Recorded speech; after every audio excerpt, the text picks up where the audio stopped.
오늘 하나님께서 주신 말씀은 누가복음 1장 18절에서 25절 말씀입니다. 누가복음 1장 18절에서 25절 말씀. 제가 봉독해 드리겠습니다. 사가랴가 천사에게 이르되 내가 이것을 어떻게 알리오? 내가 늙고 아내도 나이가 많으니이다. 천사가 대답하여 이르되 나는 하나님 앞에 서 있는 가브리엘이라. 이 좋은 소식을 전하여 내게 말하라고 보내심을 받았노라. 보라, 이 일이 되는 날까지 내가 말 못하는 자가 되어 능히 말을 못하리니 이는 내가 내 말을 믿지 아니함이거니와 때가 이르면 내 말이 이루어지리라 하더라. 백성들이 사가랴를 기다리며 그가 성전 안에서 지체함을 이상히 여기더라. 그가 나와서 그들에게 말을 못하니 백성들이 그가 성전 안에서 환상을 본 줄 알았더라. 그가 몸짓으로 뜻을 표시하며 그냥 말 못하는 대로 있더니 그 직무의 날이 다 되매 집으로 돌아가니라. 이후에 그의 아내 엘리사벳이 잉태하고 5달 동안 숨어 있으며 이르되 주께서 나를 돌보시는 날에 사람들 앞에서 내 부끄러움을 없게 하시려고 이렇게 행하심이라 하더라. 아멘.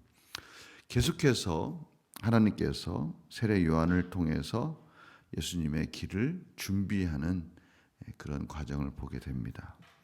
오늘 보니까 25절 말씀에 주께서 나를 돌보시는 날에 사람들 앞에서 내 부끄러움을 없게 하시려고 이렇게 행하셨다. 엘리사벳이 이렇게 고백을 해요. 이걸 다른 말로 한다면 사람들 앞에서 내가 당할 수치를 하나님께서 면하게 해주셨다. 내 명예를 다시 회복시켜 주셨다. 이런 의미를 가지고 있는 거예요. 여인이 임신을 못한다는 것, 이건 대단한 수치였어요.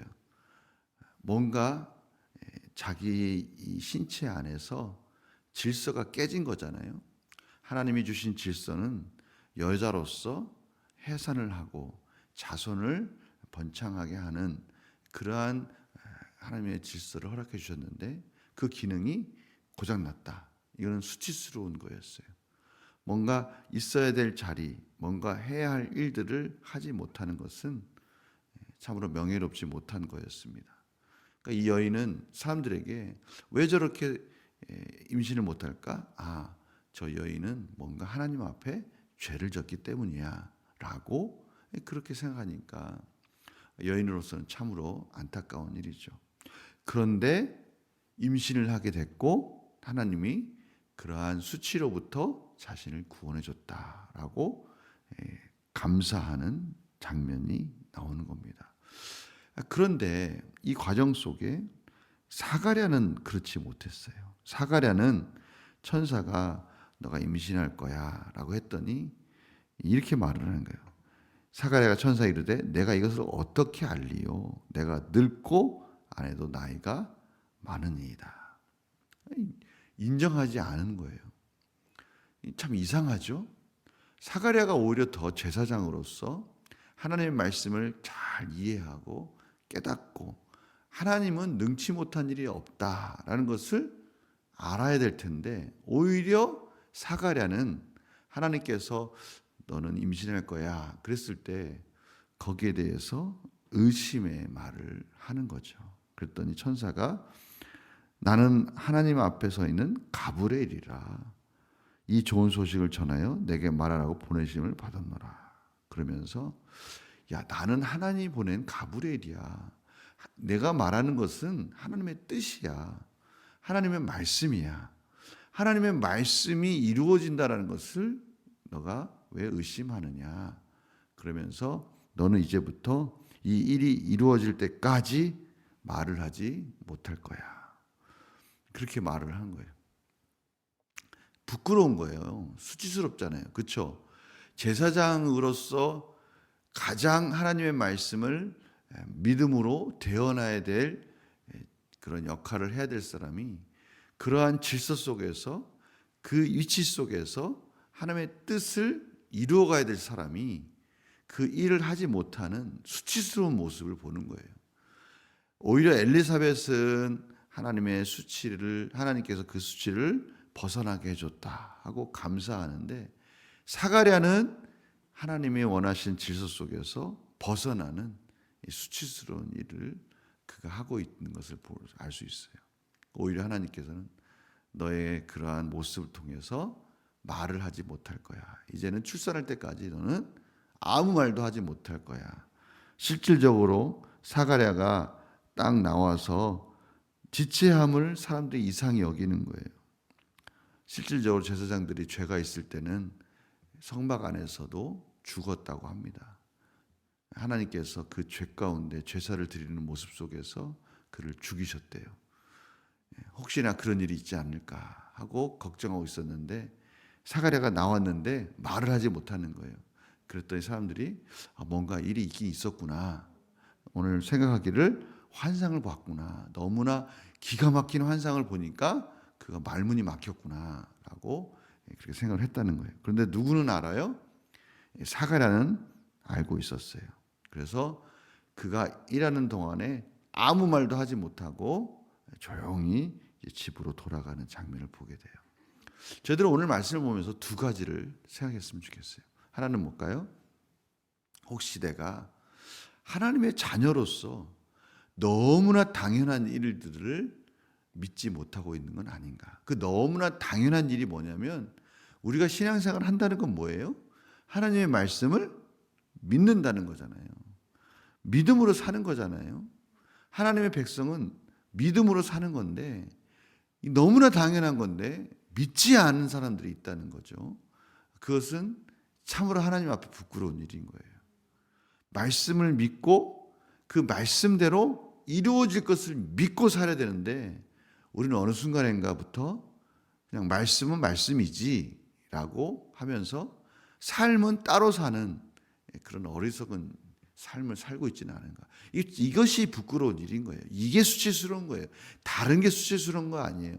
다른 사람들 앞에서 돈이 없다, 또 내가 열등감 때문에 부끄럽다, 이런 여러 가지 이것이 수치스러운 게 아니에요. 그런 것은 부끄러울 필요가 없어요. 사람이 있으면 얼마나 있고 사람이 배우면 또 얼마나 배워요. 어차피 나보다 많이 배운 사람은 항상 있어요. 나보다 많이 가진 사람도 항상 있고 내가 부끄러워 옷을 이상하게 입어서 부끄럽고 이런 것이 우리를 부끄럽게 하는 게 아니라 하나님의 자녀가 하나님의 자녀답게 살지 못했을 때가 부끄러운 거예요. 우리가 그것을 알아야 돼요. 정말 뭐가 수치스러운지를 우리가 분별해야 돼요. 세상 사람들은 자기네들이 만든 기준을 가지고 그 기준을 충족시키지 못해서 부끄럽다고 말을 하는데 우리가 언제 뭘 얼마나 가졌다고 그런 기준을 가지고 서로 그러한 잣대를 가지고 비판하고 부끄러워해야 됩니까? 그건 하나님 앞에 아무것도 아니에요.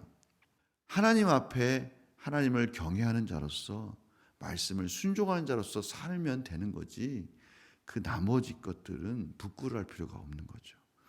우리는 무엇이 우리를 수치스럽게 하는가? 하나님의 말씀을 믿지 않는 거, 믿는다고 말을 하는데 그 말씀대로 살지 않는 거, 이것이 부끄럽다라는 것을 저희들은 알아야 되는 것이죠. 우리 다시 한번 우리 삶을 좀 돌아봤으면 좋겠어요. 내가 뭐 때문에 부끄러워하는가? 인간의 기준을 가지고 그것 때문에 부끄러워할 필요는 없다. 우리는 하나님의 자녀로서 말씀에 온전히 순종하고 있느냐? 그렇지 못하고 있다면 그것이 하나님 앞에 부끄러운 것이다. 우리 그 사실을 잘 깨달아야 될 것입니다. 오늘 바로 그 부분을 우리가 한번 묵상했으면 좋겠어요. 사가랴가 제사장으로서 가장 수치스러운 게 뭡니까? 하나님의 말씀인데 천사가 나타나서 말씀을 하셨는데 그것을 믿지 않은 거, 이게 정말 수치스러운 일이에요. 우리 이 사실을 꼭 명심해야 됩니다.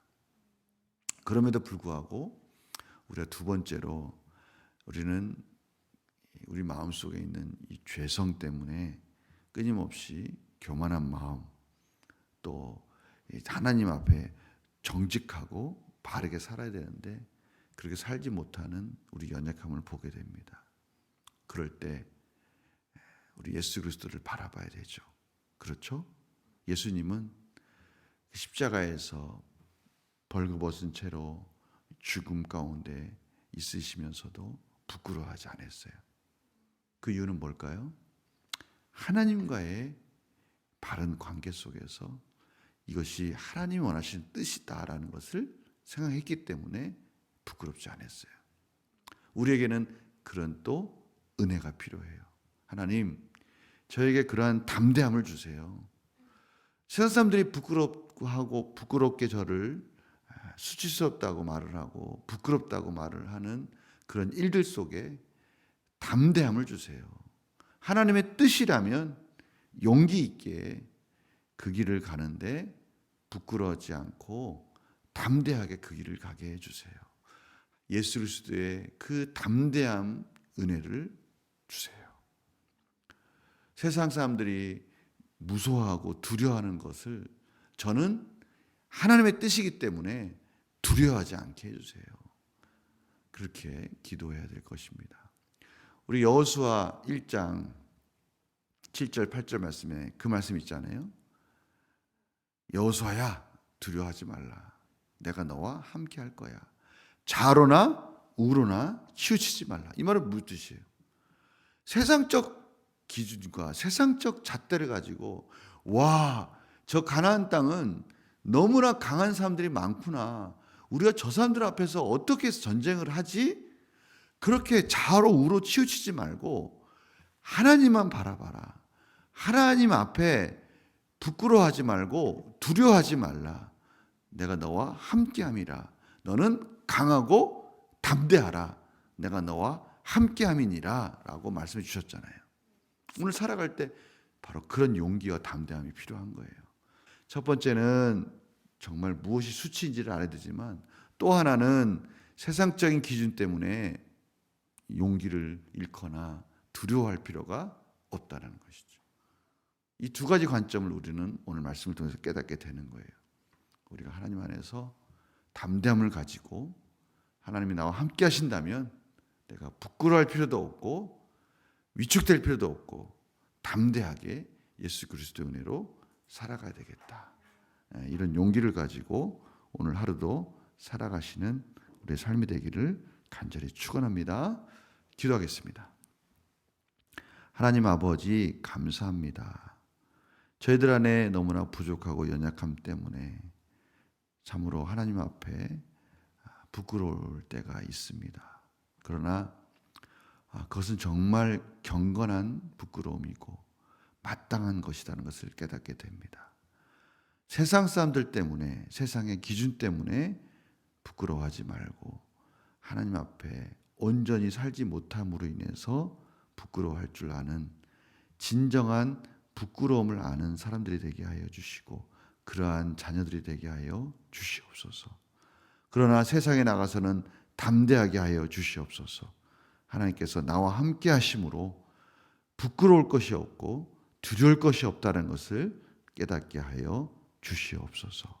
오늘도 인도해 주신 하나님께 감사드리며 예수님의 이름으로 기도드립니다. 아멘.